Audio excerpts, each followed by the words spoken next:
एक टाइम ना रहे तो ऐसे लोग जो जुमे की जुमे जाते हैं वो हंगामा मचा देते हैं। इमाम के बच्चे नहीं है, इमाम की रिश्तेदारी नहीं है, इमाम की ससुराल नहीं है, इमाम की ददियाल नहीं है, इमाम की ननिहाल नहीं है, इमाम का कौन नहीं है, इमाम के चचा भी हैं, इमाम के ताऊ भी हैं, इमाम मेरे तुम्हारे तरह आदमी है। मुझे बताओ, कहीं कोई मर जाएगा तो इमाम को जाना पड़ेगा या नहीं जाना पड़ेगा? कहीं कोई पैदा होगा तो इमाम को जाना पड़ेगा या नहीं जाना पड़ेगा? कहीं किसी को तकलीफ है, कहीं किसी की तबीयत अच्छी है, कहीं किसी की खराब है, हजार जिम्मेदारी इमाम के साथ होती हैं। अगर एक दो दिन इमाम गैर हाजिर रह जाए तो लोग बेवजह उसका हिसाब करने पे तुल जाते हैं और फिर इमाम के पीछे हाथ धो के पड़ जाते हैं। होना ये चाहिए, दो इमाम होने चाहिए मस्जिद में, एक इमाम होना चाहिए, एक नाइब इमाम होना चाहिए। इमाम साहब अगर काम से चले जाएं तो नाइब इमाम उनका काम अंजाम दे सके। इमामों की तनख्वाह बढ़ाओ। अब एकदम तो बढ़ा नहीं सकते, मैं एक तरकीब बताता हूं और फिर हजरत मुफ्ती साहब को आवाज देता हूं। तरकीब यह है कि जब जुमे के दिन इमाम साहब खुतबा पढ़ते हैं, मतलब तकरीर करते हैं या नात शरीफ पढ़ते हैं, मस्जिद में जितने लोग जाते हैं अगर सिर्फ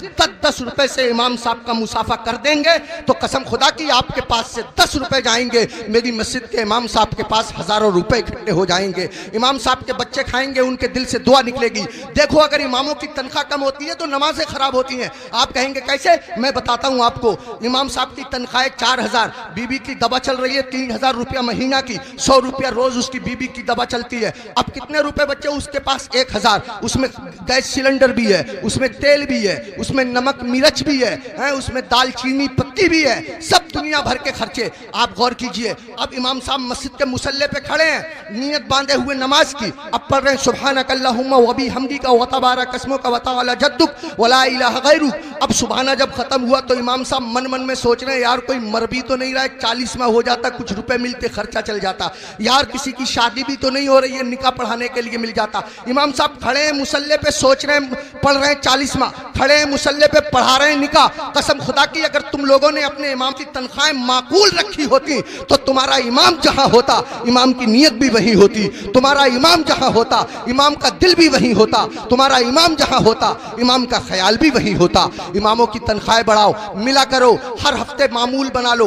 जब तुम कमाते हो, हजारों कमाते हो, मामूल बना लो कि हर महीने मैं इमाम साहब को गौसे आजम की तरफ से 11 रुपए दूंगा या 1100 रुपए दूंगा या 500 रुपए दूंगा। महीने में तुमको तनख्वाह मिले 10,000, महीने में तुमको तनख्वाह मिले 15,000, 8,000, 8,000 में से 100 रुपए चुपके से जाओ इमाम साहब से मुसाफा करके आ जाओ। अगर बस्ती में 100 घर हैं, सबके सब 100-100 रुपए से मुसाफा करेंगे, हिसाब जोड़ आप लेना रुपए कितने हो जाएंगे, इमाम साहब का काम हो जाएगा। मैं कहना ये चाहता हूँ, इतना बड़ा इमाम, कभी तुमने सोचा, तुम लोग अपने बिस्तर पे सोते रहते हो फजर की नमाज के वक्त, तुम्हारा इमाम तुम्हारी बस्ती की मस्जिद के मुसल्ले पे बैठ के तुम्हारे लिए दुआ कर रहा होता है, या अल्लाह मेरी बस्ती पे करम फरमा, या अल्लाह इस बस्ती पे रहम फरमा, लोगों के कारोबार में बरकत अता फरमा, इज्जत की हिफाजत फरमा, दौलत की हिफाजत फरमा, आबरू की हिफाजत फरमा। और तुम उसी इमाम के पीछे पड़े रहते हो जो तुम्हारे लिए दुआएं करता रहता है। एक आदमी पड़ा रहता था बहुत इमाम के पीछे, एक दिन पकड़ लिया इमाम साहब ने, अबे फजर की नमाज पढ़ी है? बोला बिल्कुल पढ़ी है। इमाम साहब बोले कै रकअतें पढ़ी है? बोला 10।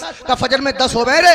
कह रहा चलो 15 मान लो। इमाम साहब बोले 15 होती फजर में? कह रहा चलो 20 मान लो। इमाम साहब बोले पिट जाएगा, दिमाग खराब मत कर। मुंह लटकाया हुआ घर गया, बीबी बोली कैसे मुंह लटकाए फिर रहे हो? कहने लगा रे इमाम साहब ने पकड़ लिया, बोले फजर पढ़ी है? मैंने पढ़ी है। उन्होंने रकअतें पूछ ली, मैंने 10 बताई, 15 बताई, 20 बताई, 25 तक पहुंच गया, मगर इतना है कड़े इमाम है वो भी माने ही नहीं है। तो बीबी कह रही है तुम भी तो पागलों जैसी बातें करो, 4 बता देते 4। तो कह रहा तू तो सच में ही पिटवाने वाले काम कर रही है। जो इमाम जिद्दी इमाम 25 में ना माना वो 4 में कैसे मान जाएगा?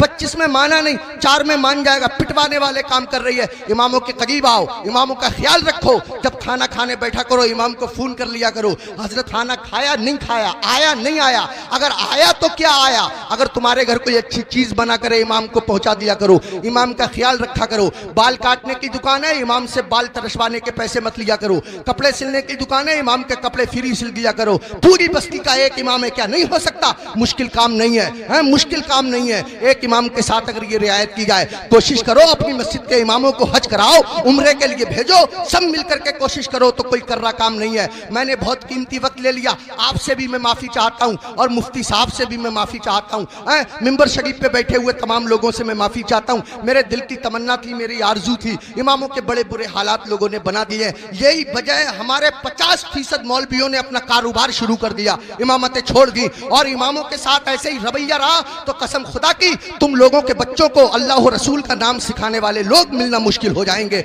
ऐसी हालत